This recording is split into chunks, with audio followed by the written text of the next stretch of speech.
Hello and welcome to Pickleball Therapy, the podcast dedicated to your pickleball improvement. Hope you're having a great week. This week we're going to talk about a subject that's been cropping up over and over again as I travel to different courts and speak to players about their experiences, and that's about pickleball not being fun any longer for some players. And we're going to address talk about some of the issues that may be arising and give you some suggestions on how to maybe overcome those.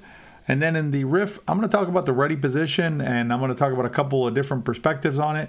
If you want to watch our video at Into Pickle, the YouTube channel, we have a full video on the ready position. It's like an exhaustive guide to the ready position. It has all the different positions that you can, all the different components of it and all the different options that are available to you so that you can craft the ready position that's right for you. But in the riff, we're going to talk about the ready position and its impact on the game. Stay tuned for the podcast.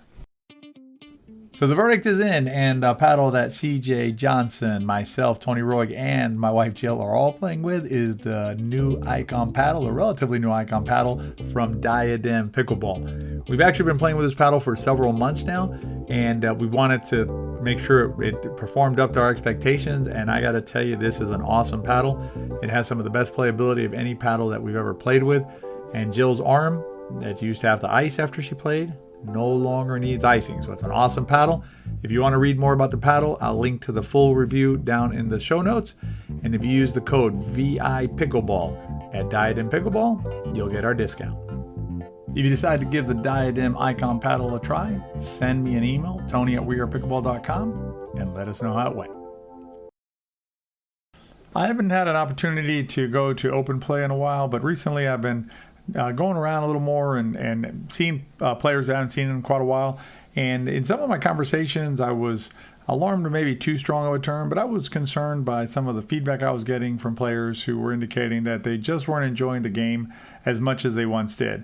And it actually made me think, or I don't know if harken back, but it brought up in my mind, some personal experience that I've had playing pickleball in different stages, and my own my own journey in pickleball, and how I've actually felt some of the same things that these players are experiencing or are expressing. And so it allowed me to reflect on my own journey.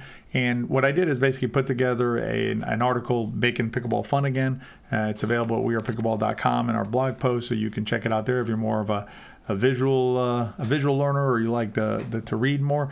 But what I wanted to do is just basically give you some of the highlights from the article in today's podcast and this week's podcast, and talk about what might be happening that is making pickleball not as enjoyable as it once was, and maybe give you some suggestions on things that you can do to hopefully break out of that funk that you're in with your relationship to pickleball.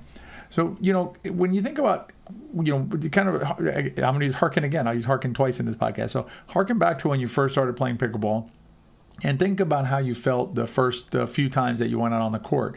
It's almost like you're a kid again. You're, just a kid out on the court with a paddle and a ball and just, batting the ball around. You didn't even know how to keep track of the score. You didn't know where to stand. You weren't concerned about popping the ball up or whatever was happening, because you had you were just having a good time. And, so you fast forward a couple of years, right? And now all of a sudden it's a different situation where you've been playing for a couple of years. And, there's a couple of things that we think happen internally to us at that point that might be mines that we're stepping on, or things that are happening to us that are interfering with our ability to enjoy the game as much as we once did. One of those is this feeling that we're stuck, right? Again, if you go back to when you started, you had no expectations back then. If you didn't come from any other racket sports, say you didn't come from tennis or something like that, then you'd have no framework to say, well, I'm playing well or not playing well as a pickleball player. And so, you just enjoyed the moment. You were in the moment, you're enjoying yourself. And then all of a sudden you get stuck, right? You're like, geez, I see my friends are getting better, or my group is getting better, and I don't feel like I'm advancing like they're advancing. And so you start feeling, you start getting frustrated, right? You start getting frustrated that you're not improving in the game the way that you think you should. And that can happen. That happens, we plateau in any sport or any activity in life. You'll see progress and then you'll plateau. And so that plateau can feel like a very frustrating time, because sometimes you'll even backslide a little bit. And the question is, what is there something I can do about that, right? Or am I just stuck in that position and there's nothing I can do? I just got to take my lumps or leave the game, which is in our our opinion, our view of things, our perspective, the saddest of the outcomes, possible outcomes. But what I'm here to tell you is, if you're stuck in your game, if you plateau in your game, there's always room to improve in this game. There's always space to grow in this game as a pickleball player. There's plenty of resources available, whether it's online videos, whether it's I guess that's redundant, right? Because now you're buying DVDs. But whether it's videos, whether it's taking a lesson locally, whether it's attending a camp, whether it's joining a program like We Are Pickleball, where we give you the tools necessary to improve. Any of those types of things are things that you can do to unstuck yourself or unstick yourself as a pickleball player.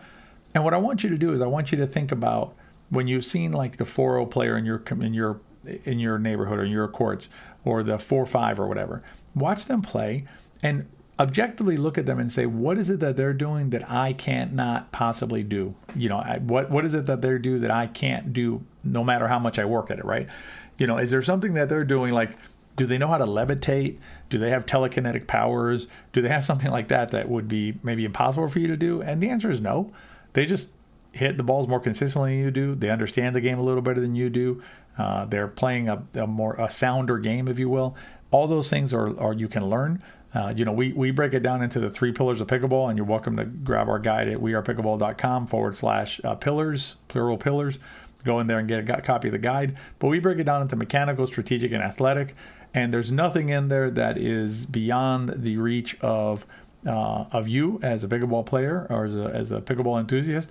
So if you're feeling stuck, there's a way to get out of that situation and get yourself unstuck if that's what you choose to do. The other thing that can happen, again, after a couple of years of playing, is these expectations start to creep into our game. So what happens is, again, you start playing, you're like a kid, you're out there just having a good time, and all of a sudden one day you go out there and you win all the games. Or, somebody says to you, geez, you're playing really, really well right now. Then what happens is, next time you go out there and say you don't win all the games, so maybe you only win 1 or 2. Now all of a sudden you're disappointed because your bar has changed. So now you have these expectations that have been built up around your game, and you're feeling pressure about not meeting the expectations. What happens is it's a spiral, right? You feel the pressure from the expectations. You perform worse yet, and then you feel worse about yourself, and then the gap between the bar you set for yourself and your performance becomes farther and farther apart. And so you are basically going to feel more and more disappointed with yourself. The expectations are met, and you're just not going to be happy playing pickleball. What we suggest here is consider reframing your expectations. When you first started playing pickleball, I don't know anybody who started playing pickleball the first few times they played pickleball, the first months they played pickleball, and said, what I'm looking for here is I'm looking for W's. I want to get out on the court and I want to have some wins, and that's what I'm looking for. If I don't get wins, I'm out of here. I don't want to do this sport. Usually when you talk to pickleball players about what they're looking for out of pickleball, it's things like exercise or fitness, you're getting out of the house, activity, sun, social, meeting new people, just staying active, health, some competition, right? There's a mental part of this game that I think is not appreciated enough by a lot of players. Not that they don't appreciate that there's a mental side to it, but that they don't appreciate you get a lot of mental exercise playing this game. If you try and understand the game and try and solve it as you're playing, it forces your mind to solve puzzles, to solve problem solve. So basically, you do get that benefit as well. So if you reframe your expectations when you're playing pickleball, next time you go out there, just say, did I get exercise? Did I get out of the house? Was I active? Did I see some friends? All these types of things. If you reframe it with the expectations of what really matter for you when you play pickleball, then I think you'll find that the gap between what you received and what you expected is no longer there. So there's no longer a chasm between what you expected and what you got. And so the wins and losses become less important to you, and you're more focused on what really matters. And reframing your expectations can help you, again, further enjoy the game and just not have expectations of something that, if you really think about it, is not why you play pickleball, not the W and the L. If you want to have the most fun you've ever had on the pickleball court while at the same time learning the skills and strategies that you need to play your best pickleball, check out our VI Pickleball camps. If you want to be notified of upcoming camps, and also just want to stay in touch and know what's going on with VI Pickleball, make sure you subscribe to our mailing list at wearepickleball.com. Just go in there, give us your email address, and we in turn will tell you when our next scams are coming up. This much fun should be illegal. So hopefully those will help with some of the internal obstacles that you can find. The other obstacles that we've identified or we address in the article we wrote are external. So one is COVID. That's obviously, that's impacted everybody's lives, not just pickleball, everything else about life. And so that's just something we're going to have a little patience. It looks like we're rounding the corner. We understand it better. Being outdoors is not as big a deal. It'll be a bigger deal if you're up north and you're going to play indoors. That may not be available to you. You may have to wear a mask. But I think COVID, we're rounding that corner, hopefully. And we'll be past that, sometime in the near future. And that's just something that's affected everything. So it's hard to tease it out just on pickleball. External sort of obstacle to our enjoyment of the game, and COVID has exacerbated this, but it's the development of pickleball cliques, if you will.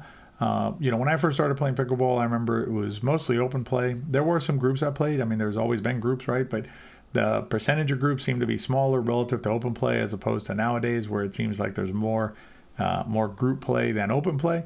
And the solution to that is you can't really just barge into a group, because that's just not how we're constructed as a society. But what you can do is you can form your own group, right? And so I've had personal interactions with players who I know, and they've expressed the click thing, and I've said to them, well, why don't you work on building your own group, right? And usually that's worked out pretty well for them. What I find is, myself included, is that pickleball players aren't great. Most of us aren't great organizers. Again, myself included. I don't really organize a lot of games. But if I have some good friends here, and they'll reach out to me by text or whatever and say, hey, do you want to play on this date? And if I can play, I'm there. So the organizers actually get a lot of play in pickleball, because pickleball players are just waiting to get invited to play. So start forming your own group little by little, building your own group, and you'll see that you'll have your own group to play with. And what's nice about that is that now you have your tribe, your pickleball tribe, and that's something that might help you again with enjoying the game more fully. And then the last one is, and this is unfortunate, but it happens, where we run into you can use a different adjective you want, but you're going to use the less than nice pickleball player. So you have the pickleball player that just makes you feel unwelcome, rolls eyes, just makes you feel uncomfortable on the court. You don't really want to play that person. And unfortunately, there are players like that in different centers, right? And so what ends up happening is, you'll be on the fence about going that morning or that day, and you'll say, yeah, I'd love to go, but so-and-so is going to be there. I don't really want to see so-and-so, so you don't go. So you're depriving yourself of this beautiful activity, this beautiful sport, because of the less than nice player. A couple of suggestions there. One is, we wrote a blog post called No Thank You. Feel free to take a look at it. I think we also did a podcast about it. But basically, the idea is, if you don't want to play with somebody, you just have to say no thank you, and just either move your paddle down the group of paddles, have somebody sub for you from the next group, whatever. But you do not have to get on the court with someone you do not want to get on the court with. There's no requirement that you do. And what I've suggested is that if enough people basically feel the same way about playing with that player, then either that player will have to adjust their behavior, or they'll simply not be able to play in your group anymore because of just the pressure of the group. So don't let someone who's just not ornery or not nice to you, or makes you feel bad on the court or whatever, don't let them ruin your relationship with this game. Use no thank you, and simply refuse to play with that player, and so that you can still maintain your relationship with pickleball. In the riff, we're going to talk about the ready position in a way that maybe you're not used to hearing about the ready position, or something you haven't thought about the ready position. Should be pretty interesting. Stay tuned for the riff. You'd like to help your friend or family member learn how to play pickleball, but how? Now it's easy. Pick up a copy of Play Pickleball, A Beginner's Guide. It's the most complete guide to playing pickleball. Available as a digital download or in hard copy at intopickle.com or at Amazon. Let's keep growing the sport. If there is one thing that gets pickleball players riled up, it is the ready position. Players ask all the time, what's the perfect ready position? I want to have the best ready position. What is that? What's entailed with that, right? So where am I supposed to have my paddle? Am I supposed to have my paddle at 3 o'clock, at 11 o'clock, at 2 o'clock, whatever, noon? And so there's certainly it's a fine question to ask, and we did an entire video on it at Into Pickle. We did an exhaustive guide to the replay to the ready position. You can check it out at Into Pickle. It is our video for October 2021. And so basically, you'll see there, very exhaustive ready position, all about the ready position, the history of it, what the optimal positions are, and things like that. Generally speaking, though, what we recommend on the ready position is just be like in the moment ready to do something, right? Don't spend all your time worried about the paddle being exactly at 11 or 1, depending on your righty or lefty, or at your chest or at your hip, which is the latest thing, is being at the hip, not at the chest. But spending a lot of time on the ready position, other than just being generally ready and your body ready, is not going to be a particularly good use of your time. There's plenty of other things for you to work on before you have to really fine tune that ready position. The marginal advantages of the ready position are going to be of having the perfect ready position just don't merit the amount of effort and focus that we hear about it. So again, be ready. Be on the balls of your feet, have your body engaged, have your paddle not laying at your side, and other than that, you're pretty much ready to go. The other thing about the ready position that's interesting is that players view the ready position as the culprit for a lot of things. It gets blamed for a lot of things that's not the fault of the ready position. And the best example is the pop-up slam, right? So you or your partner popped the ball up, ball got slammed. Invariably, when I'm teaching, if I ask the players, I'll say, so what happened there? And invariably the answer is going to be paddle wasn't in the ready. I didn't have my paddle ready. I should have my paddle ready. I would have been able to, defend it, I guess. And what I suggest is look at it objectively. Once the ball is being slammed, so if the other team is slamming the ball, you're already likely going to lose that rally. And I'm not saying you shouldn't try and defend. You should try to defend. You should compete and all that, right? But objectively speaking, once the other team is getting ready to slam down on the ball, it is likely that you're going to lose that rally, right? Whether your paddle is in the perfect ready position or not in the perfect ready position is not likely to change the outcome. Now, if you have the paddle totally not ready at all versus ready some, that'll change it. But usually the paddle not being ready isn't the cause of the problem. If you want to fix the problem, you have to find the root cause, right? And so the paddle ready can become a red herring of sorts, basically, because you go down the wrong path and you're so worried about the ready paddle or the paddle being ready that you don't spend any time addressing the root cause of the problem that resulted in the slam. And then you never fix it, right? And all you're doing is putting your paddle ready, but still getting slammed, probably still going to lose the rally. So, have your paddle ready, have your body ready in general sense. That's fine. I mean, that's plenty.